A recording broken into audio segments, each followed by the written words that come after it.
সম্মানিত বন্ধুগণ, আপনাদের সকলের প্রতি শান্তি। সালামুন আলাইকুম। শুরু করছি ফজরের কোরআন পাঠ। সকল প্রশংসা জগৎ সমূহের প্রতিপালক আল্লাহর জন্য। ইলহামদাতা আল্লাহ, আপনি পবিত্র। আমার রব, আমি আপনার আশ্রয় প্রার্থনা করি শয়তানের প্ররোচনা হইতে। আমার রব, আমি আরো আশ্রয় প্রার্থনা করি আমার নিকরুহাদের উপস্থিতি হইতে। দয়াময় পরম দয়ালু আল্লাহর নামে আরম্ভ করিতেছি সূরা বাকারার আয়াত 164 থেকে। 2 নম্বর সূরা বাকারা আয়াত 134। আল্লাহ বলছেন, ইন্না ফি খালকিস সামাওয়াতি ওয়াল আরদি ইখতিলাফিল লাইলি ওয়ান নাহারি ওয়াল ফুলকিল্লাতী তাজরি ফিল বাহরি বিমা ইয়ানফাউন নাস ওমা আনজালাল্লাহু মিনাস সামাই মিন মাইন ফাআহইয়া বিহিল আরদা বা'দা মাউতিহা ওয়াবাসসা ফীহা মিন রিজালান ওয়াবাসসা ফীহা মিন কুল্লি দাব্বাতিন ওয়া তাসরিফির রিয়াহি ওয়াস সাহাবিল মুসাখখারি বাইনাস সামাই ওয়াল আরদি লাআয়াতিল লিকওমিন ইয়াকিলুন। নিশ্চয়ই আকাশমণ্ডলী ও পৃথিবীর সৃষ্টিতে, রাত্রি ও দিবসের পরিবর্তনে, যাহা মানুষের হিত সাধন করে তাহা সহ সমুদ্রে বিচরণশীল নৌযান সমূহে আল্লাহ আকাশ ও হইতে যে বাড়ি বর্ষণ দ্বারা ধারিত্রীকে তাহার মৃত্যুর পর পুনর্জীবিত করেন তাহাতে, এবং যাহার মধ্যে যাবতীয় জীবজন্তুর তাহার মধ্যে যাবতীয় জীবজন্তুর বিস্তরণে।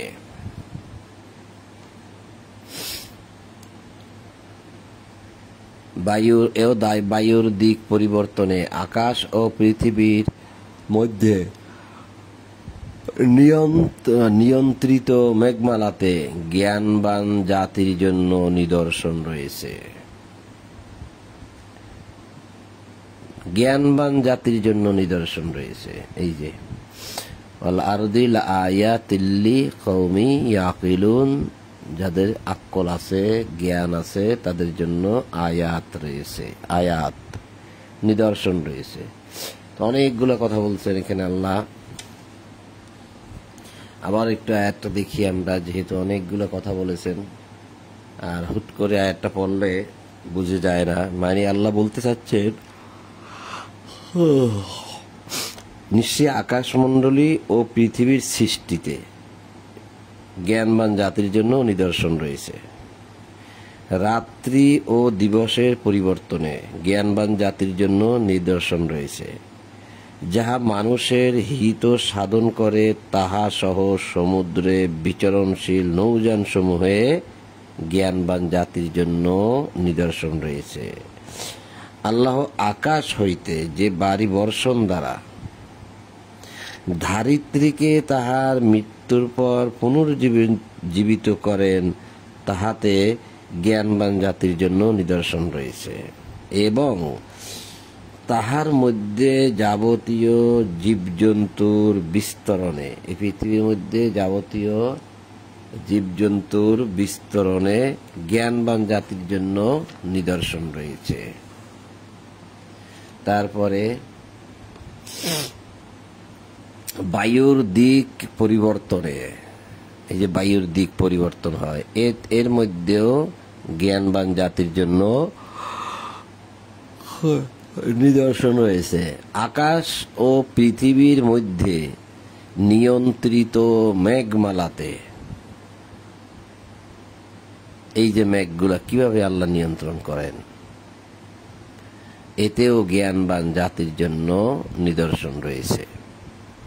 এই সবগুলো বিষয় আল্লাহ একসাথে বলেছেন। আমি এখন আপনাদেরকে মধ্যখানে ভেঙে ভেঙে কয়েকবার অতিরঞ্জিত করে বোঝানোর জন্য বলেছি।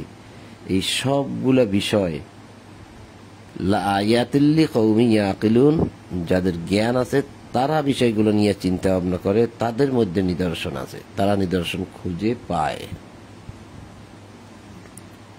আল্লাহ সেটাই বলছেন, যেটা আমার বুঝ। এরপরে বলছেন যে তথাপিও মানুষের মধ্যে কেহ কেহ আল্লাহ ছাড়া অপরকে আল্লাহর সমকক্ষ রূপে গ্রহণ করে।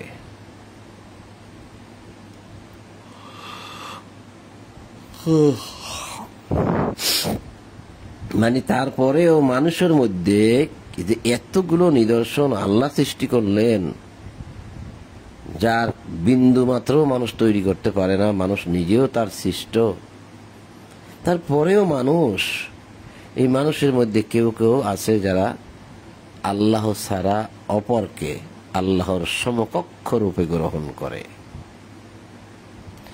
এবং আল্লাহকে ভালোবাসার অনুরূপ তাহাদেরকে ভালোবাসে। এই যে আন্দাদান ইউহিব্বুনাহুম কাহুব্বিল্লাহ, তাদেরকে এমন ভাবে ভালোবাসে যেভাবে আল্লাহকে ভালোবাসা হয়। কিন্তু যাহারা ঈমান আনিয়াছে আল্লাহর প্রতি, যারা ঈমান আনিয়াছে আল্লাহর প্রতি ভালোবাসায় তাহারা সুদৃঢ় মজবুত, তারা আল্লাহ সমকক্ষ দাঁড় করায় না। জালিমরা শাস্তি প্রত্যক্ষ করিলে, অর্থাৎ জালিমরা যখন শাস্তি দেখবে তারপর তো বিষয়টা বুঝবে। হ্যাঁ, সে বিষয়টা যদি তারা এখন বুঝতো তা কত না ভালো হইতো। জালিমরা শাস্তি প্রত্যক্ষ করিলে যেমন বুঝবে, হায় এখন যদি তাহারা তেমন বুঝতো যে সমস্ত শক্তি আল্লাহরই এবং আল্লাহর শাস্তি জানে অত্যন্ত কঠোর।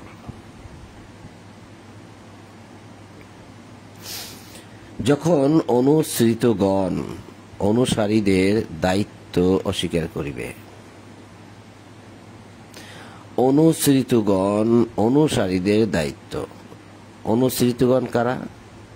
এই যে বড় বড় নেতা, বড় বড় যারা সৈয়দ, এই যে বড় বড় যারা বক্তা, যারা মানুষকে বিভিন্ন রকম ওয়াজ নসিহত করে, আলেম ওলামারা, পীর বাবারা ওয়াজ নসিহত করে ভক্তদেরকে অনুসরণ করাইছে, মানে ভক্ত তৈরি করা হয়েছে, যে ভক্তরা যে তৈরি হয়েছে, তো যারা এই মানে বিষয়গুলো তৈরি করেছে আর কি, যাদেরকে মানা হয় তারা হচ্ছে অনুসৃতগণ, যাদেরকে মানা হয়। অনুসারীদের দায়িত্ব অস্বীকার করবে তারা। বিচার দিবসে বলবে যে না, পৃথিবীতে বসে তোমাদেরকে যা শোনাইছিলাম আজ তো দেখতেছি তার কিছুই নাই, যেগুলো বলেছিলাম সবই ভুল বলেছিলাম, এখন তোমার চিন্তা তুমি করো, আমার চিন্তা আমি করি। দায়িত্ব অস্বীকার করবে এবং তাহারা শাস্তি প্রত্যক্ষ করিবে, শাস্তি দেখবে।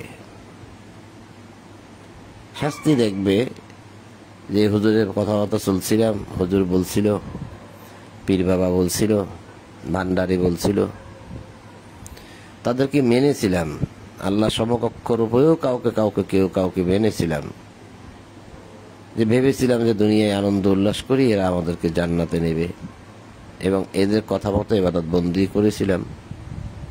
কিন্তু সেই দিন সে বলবে যে না, আমি যা বলেছিলাম তোমাদেরকে ভুল বলেছি, তোমাদের কোনো দায়িত্ব আমি নিতে পারবো না।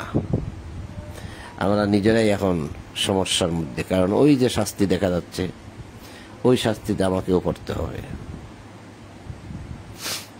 এটাই হচ্ছে অনুসৃতগণ অনুসারীদের দায়িত্ব অস্বীকার করিবে যখন, এবং তাহারা শাস্তি দেখবে ও তাহাদের মধ্যকার সমস্ত সম্পর্ক ছিন্ন হইয়া যাইবে, সমস্ত সম্পর্ক ছিন্ন হইয়া যাইবে। আর যাহারা অনুসরণ করিয়াছিল তাহারা বলিবে, হায় যদি একবার আমাদের পৃথিবীতে প্রত্যাবর্তন ঘটিত, আমরাও তাহাদের সঙ্গে সম্পর্ক ছিন্ন করিতাম, যেমন তাহারা আমাদের সাথে সম্পর্ক ছিন্ন করিল। পৃথিবীতে যদি যাইতে পারতাম আর তোমরা বলতাম আমাদেরকে মানো মানো মানো, আর কোনোদিন আমরা মানতাম না। তাদের উক্তি হবে এটা। এইভাবে আল্লাহ তাহাদের কার্যাবলী তাহাদের পরিতাপরূপে তাহাদেরকে দেখাইবেন, এবং তাহারা কখনো অগ্নি হইতে বাহির হইতে পারিবে না। এবার আরেকটা ভিন্ন বিষয় বলতেছেন আল্লাহ। ভিন্ন বিষয় বলতে এই কথার সাথেই যুক্ত আছে, এইখানে যে মানুষগুলোর কথা বলা হচ্ছে যারা মানুষকে ভুল পথ দেখায়। হ্যাঁ, এখন তো বলে ভালো ভালো কথা বলে, এগুলো সব ভুল পথ। এর কারণ সে নিজেও কিতাব পড়ে নাই, কিতাব তার জানা নাই। কিতাবের দুই একটা আয়াত জানা আছে, 2, 4, 5, 10টা আয়াত যেগুলো মুখস্থ রাখলেই হয়, এরকম জানা আছে। পুরো বিষয়টা আসলে জানা নাই, আর যাও কতটুকু জানে তাও গোপন করে রাখে। এখন তাদের বিষয়ে কথা আসতেছে কিভাবে। ইয়া আইয়ুহান নাসু কুলু মিম্মা ফিল, আচ্ছা আমি তো একটু ভুলই বলছি, 168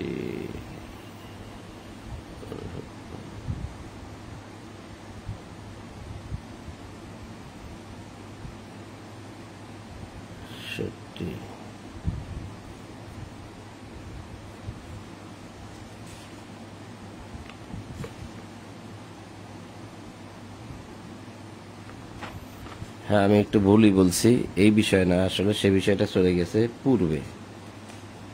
আমি যে বিষয়টা বলছি সে বিষয়টা চলে গেছে এখান থেকে 159 নম্বর আয়াত থেকে চলে গেছে। 59, 159, 160, 161, 162, 163 পর্যন্ত চলে গেছে। সেটা গতকাল সকালে চলে গেছে। আচ্ছা, এখন আল্লাহ বলছেন যেটা, এখন প্রসঙ্গ চেঞ্জ, এখন আমাদের হারাম হালাল বিষয়ে চলে আসছে। সেটা হচ্ছে ইয়া আইয়ুহান নাসু কুলু মিম্মা ফিল আরদি হালালান তাইয়্যিবা ওয়া লা তাত্তাবিউ খুতুওয়াতিশ শাইতান ইন্নাহু লাকুম আদুউম মুবিন। হে মানুষ, ইয়া আইয়ুহান নাস, হে মানব জাতি, হে মনুষ্য জাতি, হে মানুষ, পৃথিবীতে যাহা কিছু বৈধ ও পবিত্র খাদ্যবস্তু রহিয়াছে তাহা হইতে তোমরা আহার করো, শয়তানের পদাঙ্ক অনুসরণ করিও না, নিশ্চয়ই সে তোমাদের প্রকাশ্য শত্রু। তাহলে আল্লাহ বললেন যে ইয়া আইয়ুহান নাস, হে মানুষ খাও। প্রথমে বলছে কুলু, খাও, মিম্মা ফিল আরদি, এই পৃথিবীর মধ্য থেকে যা কিছু, হালালান তাইয়্যিবা, যেটা হালাল করা হয়েছে সেটাও খাও, আর যেটা তাইয়্যিবা, যেটা পবিত্র সেটাও খাও। আল্লাহ বলছে। ভাবতে পারেন যে যেটা হালাল, যেটা হালাল আল্লাহর পক্ষ থেকে হালাল বৈধ, তার উপরে আবার কি থাকতে পারে? তাহলে আবার তৈয়বান কেন বলছেন? এখানে অনুবাদ দিছে বৈধ ও পবিত্র। এই তৈয়বাতের অর্থ দিছে তৈয়বান, অর্থ দিছে পবিত্র। তা কোন খাদ্যটা পবিত্র আর কোন খাদ্যটা অপবিত্র আপনি কিভাবে বুঝবেন? আপনি যে শাক খান, শাক, এই শাকের মধ্যে কোনটা পবিত্র আর কোনটা অপবিত্র আপনি কি বুঝবেন?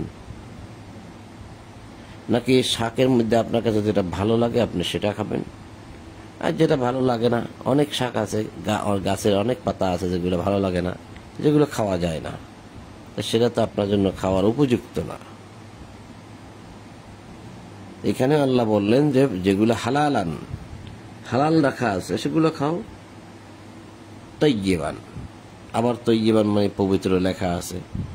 আসলে কি এটা তৈয়ব পবিত্র? তাহলে আপনি এত ফল ফ্রুটের মধ্যে, এত শাকসবজির মধ্যে কোনটা বুঝবেন পবিত্র আর কোনটা অপবিত্র? তাহলে কি এর অর্থ এটা হয় না যে পৃথিবীর মধ্যে যা ভালো, এখন আপনি নির্ণয় করতে পারবেন যে ভালো এবং যা হালাল তা খাও। ভালোর মধ্যে, হালাল বৈধর মধ্যে, বৈধতা যেগুলো বৈধ হালাল, অর্থাৎ যেগুলা নাম ধরে ধরে তোমাদেরকে বলে দেওয়া হয়েছে যেগুলা খাবে না, এটা হারাম। তা সেই হারামগুলা বিপরীতে যা আছে সেগুলো হচ্ছে হালাল। তাহলে যেগুলো হালাল সেগুলো খাবে, অর্থাৎ যেগুলো বৈধ সেগুলো খাবে, আর যেগুলো ভালো সেগুলো খাবে। তাইয়্যিব, যেমন মুরগি খাইতে বলে নাই, হাঁস খাইতে বলে নাই, ডিম খাইতে বলে নাই, এগুলো ভালো, পুষ্টিকর খাদ্য খাও, ভালো। ওয়ালা তাত্তাবিউ খুতুওয়াতিশ শাইতান, শয়তানের পথ অনুসরণ করিও না।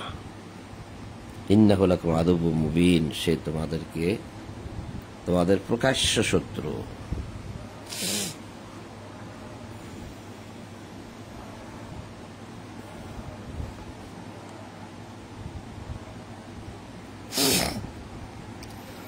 সে তো কেবল তোমাদেরকে মন্দ ও অশ্লীল কাজের এবং আল্লাহ সম্বন্ধে তোমরা যা জানো না এসব বিষয় বলার নির্দেশ দেয়। ইয়া'মুরুকুম, আদেশ করে বলার জন্য, বিসসুই ওয়াল ফাহশা, যত অশ্লীল কাজ আছে এগুলো সে তোমাদের দ্বারা করাইতে চায়, আর বিসসুই যত মন্দ কাজ আছে সেগুলোও সে করাইতে চায়। আল্লাহ সম্বন্ধে তোমরা যা জানো না তাও বলাইতে চায়। এই সংখ্যাটাও কম না, যে আলাইন তাকু আন তাকুলু আল্লাহ মা লা তা'লামুন, আল্লাহ সম্বন্ধে তোমরা যা জানো না এমন এমন কথাও সে বলায়। ওয়াইযা ক্বিলা লাহুমুত্তাবিউ মা আনজালাল্লাহু ক্বালু বাল নাত্তাবিউ মা আলফাইনা আলাইহি আবাআনা আওয়ালাউ কানা আবাউহুম লা ইয়াকিলুনা শাইআন ওয়া লা ইয়াহতাদুন, যখন তাহাদেরকে বলা হয় যে ইত্তাবিউ, অনুসরণ করো, মা আনজালাল্লাহ, যা আল্লাহ নাজিল করেছেন, তখনই তারা বলে, ক্বালু, তারা বলে, কি বলে, বাল নাত্তাবিউ মা আলফাইনা আলাইহি আবাআনা, না আমরা অনুসরণ করব না। মানে আমরা অনুসরণ করব কাকে, মা আলফাইনা আলাইহি আবাআনা, যার উপরে আমরা আমাদের পিতৃপুরুষ পিতামহকে পেয়েছি। আমার পিতামাতা পিতৃপুরুষ যা করত আমরা সেটা করব। যখন তাদেরকে বলা হয়, এই যে যখন তাহাদেরকে বলা হয় আল্লাহ যা অবতীর্ণ করিয়াছেন তাহা তোমরা অনুসরণ করো, তারা বলে না, বরং আমরা আমাদের পিতৃপুরুষদেরকে যাহাতে পাইয়াছি তাহার অনুসরণ করব। ঠিক, বরাবর ঠিক। আমাদের পিতৃপুরুষ, আমাদের বাপদাদাকে যেরকম আমরা পেয়েছি আমরা সেটাই অনুসরণ করব। তাহলে আমার বাপদাদারা, আমাদের পিতৃপুরুষরা যদি মূর্তি পূজা করে থাকে তাহলে আমরা সেটাই করব। আর আমাদের বাপদাদারা যদি এরকম ভাবে দিন ধর্ম পালন করে, বর্তমানে নামাজ রোজা করে, ইবাদত বন্দি করে, তাহলে আমরা সেটাই করব। সেটা হোক সঠিক আর হোক বেঠিক, তাতে আমাদের কি যায় আসে। আমরা আমাদের পিতৃপুরুষদেরকে আবাআনা, আমাদের পিতৃপুরুষদেরকে যার উপরে পেয়েছি আমরা সেটাই মানি। এই হচ্ছে গিয়ে মানুষের উক্তি।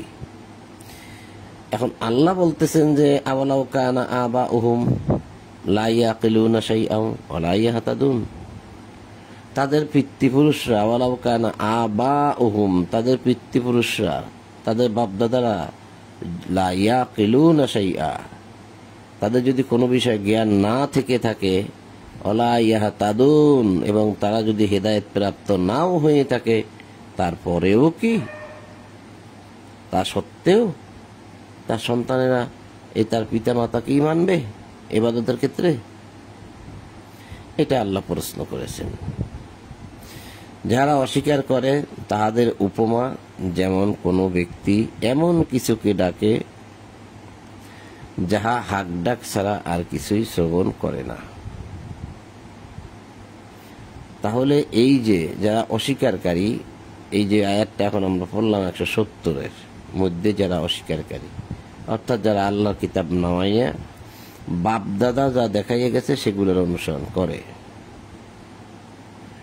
তো এই সংখ্যাটা তো কম না, অনেক বড় বিশাল লম্বা সংখ্যা, এবং এটা পূর্ব হতেই চলে আসছে। কিয়ামত পর্যন্ত থাকবে আল্লাহর এই নিদর্শন অনুযায়ী তাই প্রমাণ হয়।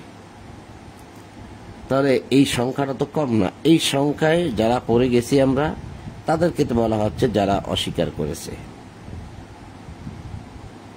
যারা অস্বীকার করেছে।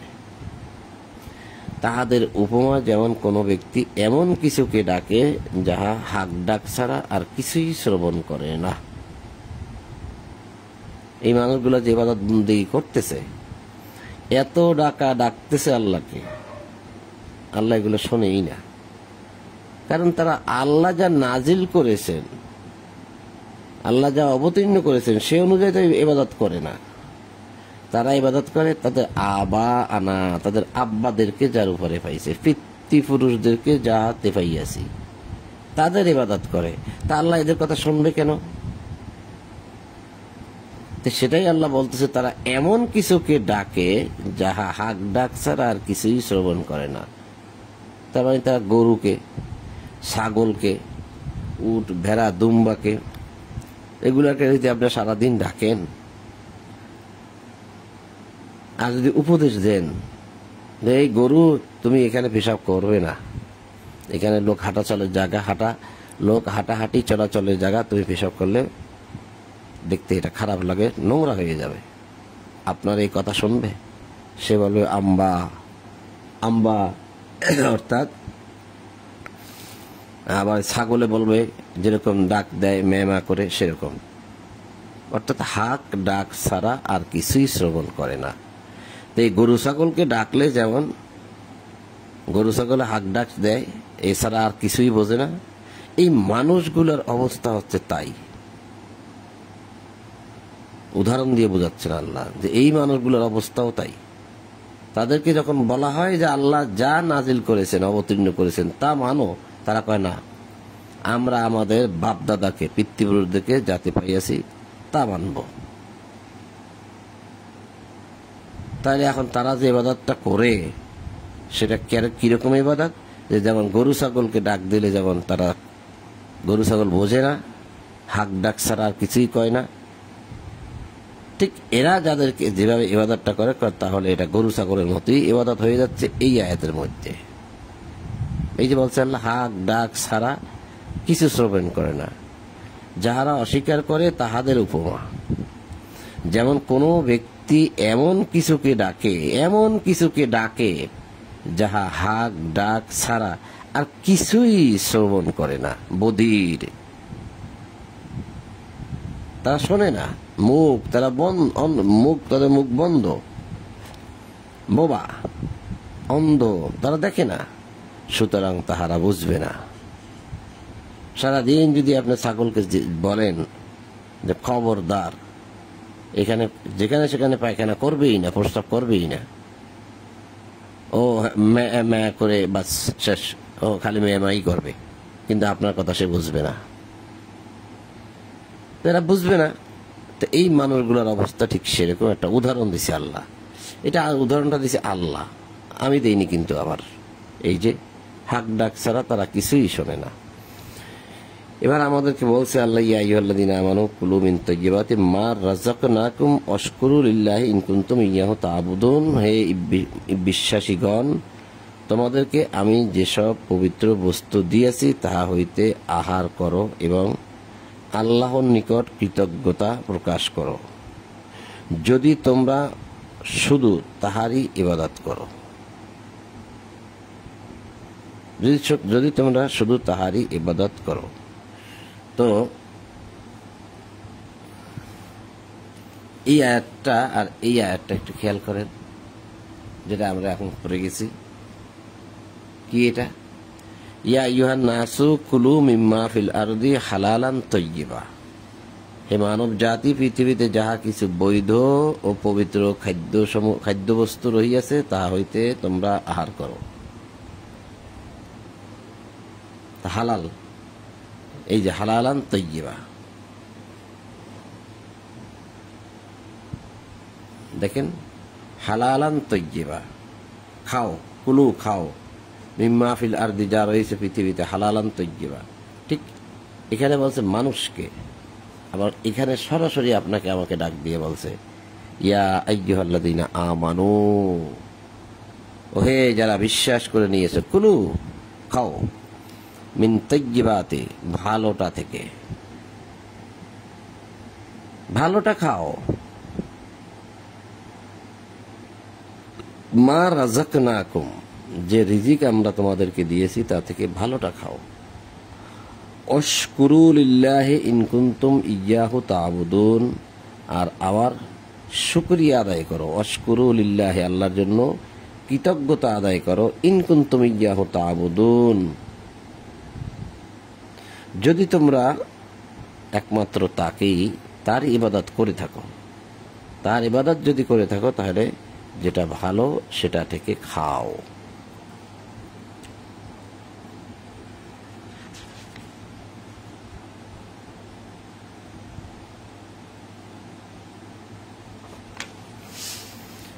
নিশ্চয়ই আল্লাহ মৃত্যু জন্তু, রক্ত, শুকর মাংস এবং যাহার উপর আল্লাহর নাম ব্যতীত অন্যের নাম উচ্চারিত হইয়াছে তাহা তোমাদের জন্য হারাম করিয়াছেন। ইন্নামা হাররামা আলাইকুমুল মাইতাতা ওয়াদ-দামা ওয়া লাহমাল খিনজির ওয়া মা উহিল্লা বিহি লিগাইরিল্লাহ ফামান ইদতুররা গায়রা বাগিন ওয়ালা আদিন ফালা ইসমা আলাইহি ইন্নাল্লাহা গফুরুর রহিম। কিন্তু যে অনন্য উপায় অথচ নাফরমান কিংবা সীমালঙ্ঘনকারী নয়, তার কোনো পাপ নাই। এই বিষয়গুলো আমরা বুঝি, এই বিষয়গুলো এই জন্য আমি কোনো আর রিপিট করব না, এটা সবাই বুঝি। নিশ্চয়ই আল্লাহ অতি ক্ষমাশীল, পরম দয়ালু। আল্লাহ যে কিতাব অবতীর্ণ করিয়াছেন, এই যে কিতাব, এই যে কিতাব আল্লাহ অবতীর্ণ করেছে, নাজিল করেছে, তাহা যাহারা গোপন রাখে, এই কিতাবের সত্য কথাগুলো আমাদেরকে পড়ে শোনায় না, শোনায়? মোটেই শোনায় না। গোপন রাখে, গোপন, ইয়াকতুমুনা, গোপন রাখে, মা আনজালাল্লাহ, যা আল্লাহ নাজিল করেছেন, মিনাল কিতাবে, লৌহে মাহফুজের কিতাব থেকে যা আল্লাহ নাজিল করেছে তা কি করে? গোপন রাখে। ওয়াস্তারুনা বিহি সামানান কালিলা, আর এর বিনিময়ে তারা মানে সামানান, ওয়াস্তারুনা বিহি সামানান কালিলা, আর এর বিনিময়ে তারা সামান্য মূল্য গ্রহণ করে, তুচ্ছ মূল্য। ওয়াস্তারুনা মানে নিজেদেরকে বিক্রয় করে দেয় সামান্য মূল্যের কাছে। অর্থাৎ এই কিতাব পড়ে শুনিয়ে এই কিতাব দ্বারা সামান্য কালিলা, সামান্য মূল্য গ্রহণ করে, তুচ্ছ মূল্য মানুষের নিকট থেকে। তার মানে নিজেরা বিক্রয় করে দেয় নিজেদেরকে, কিতাব গোপন করে নিজেরা নিজেদেরকে বিক্রয় করে দিয়ে দেয়, সামান্য মূল্য গ্রহণ করে। উলাইকা মা ইয়াকুলুনা ফি বুতুনিহিম ইল্লান নার, তারা নিজেদের পেটে, বুতুনিহিম তাদের পেট সমূহের মধ্যে, ইল্লান নার আগুন ছাড়া আর কিছুই, মা ইয়াকুলুনা খায় না। তাহলে এই কিতাব যারা গোপন করে আর যারা এর বিনিময়ে খায়, তারা আগুন খায়। ইল্লান নার, আগুন ছাড়া আর কিছুই, মা ইয়াকুলুনা খায় না। তাহলে আমরা এই মানুষগুলো কারা আপনি দেখে নিতে পারবেন। ওয়ালা ইউকাল্লিমুহুমুল্লাহু ইয়াওমাল কিয়ামাতি ওয়ালা ইউযাক্কিহিম, আল্লাহ তাদের সাথে কিয়ামতের দিন কথা বলবেন না। ওয়ালা ইউযাক্কিহিম, তাদেরকে আল্লাহ পরিশুদ্ধ করবেন না। ইয়াওমাল কিয়ামতে যদি কথা না বলেন আর যদি পরিশুদ্ধ না করেন, তাহলে তার কোনো উপায় আছে? ওয়ালাহুম আযাবুন আলিম, তাদের জন্য রয়েছে বেদনাদায়ক শাস্তি, যন্ত্রণাদায়ক শাস্তি, মর্মান্তুদ শাস্তি। উলাইকাল্লাযীনা ইশতারাউদ দালালাতা বিল হুদা, তারা বিল হুদা, হেদায়েত পাওয়ার কথা ছিল, হেদায়েতের পরিবর্তে তারা কিনে নিল কি? ইশতারা, কিনে নিল কি? দলালা, পথভ্রষ্টতা কিনে নিল। ওয়াল আযাবা বিল মাগফিরা, এবং ক্ষমার পরিবর্তে তারা আযাব কিনে নিল। ফামাস ওয়ালাহুম আলান নার, আগুনের উপরে তারা কতই না ধৈর্যশীল, আগুনে যাবে এটা জেনে তারা কতই না ধৈর্যশীল। মানুষের নিকট থেকে নিয়ে নিয়ে খায়, সামান্য পরিমাণে হইলেও খায়, তুচ্ছ মূল্য খায়। এটা পরে পরে শুনিয়ে শুনিয়ে আগুনে যাওয়ার জন্য কতই না আগ্রহ তাদের। যালিকা বিআন্নাল্লাহা নাযালাল হক নাযালাল কিতাবা বিল হক, ইহা এই হেতু যে আল্লাহ সত্য সহ কিতাব অবতীর্ণ করিয়াছেন, এবং যাহারা কিতাব সম্বন্ধে মতভেদ সৃষ্টি করিয়াছে নিশ্চয়ই তাহারা দুস্তর মতভেদেই রহিয়াছে। তাহলে আল্লাহ সত্য সহ কিতাব নাজিল করিয়াছেন, নাজ্জালাল কিতাবা বিল হক, সত্য সহ কিতাব নাজিল করেছেন আল্লাহ। এর পরেও কি করে, ওয়াইন্নাল্লাযীনা ইখতালাফু ফিল কিতাব, এই কিতাব সম্বন্ধে মানুষ ইখতিলাফ করে, মত পার্থক্য সৃষ্টি করে, মতভেদ সৃষ্টি করে। এইটা মানা যাবে না, ওইটা মানা যাবে না, এটা করা যাবে না, ওইটা করা যাবে না, এটা করো ওটা করো, যা কিতাবে নাই। এবং কিতাবের বিভিন্ন বিষয় নিয়ে যারা ইখতিলাফ করে তারা দুস্তর মতভেদেই রহিয়াছে, শিকাকিম বাঈদ। তো সম্মানিত বন্ধুগণ, সূরা বাকারার 176 নম্বর আয়াত পর্যন্ত পাঠ করলাম। ইনশাআল্লাহ পরবর্তীতে 177 নম্বর আয়াত থেকে পাঠ শুরু হবে। তা আজ আর নয়, আপনাদের সকলের প্রতি শান্তি এবং সকল প্রশংসা জগৎ সমূহের প্রতিপালক আল্লাহর জন্য, এই বলেই আজ ফজরের কোরআন পাঠ এখানেই সমাপ্ত করলাম। আলহামদুলিল্লাহি রাব্বিল আলামিন।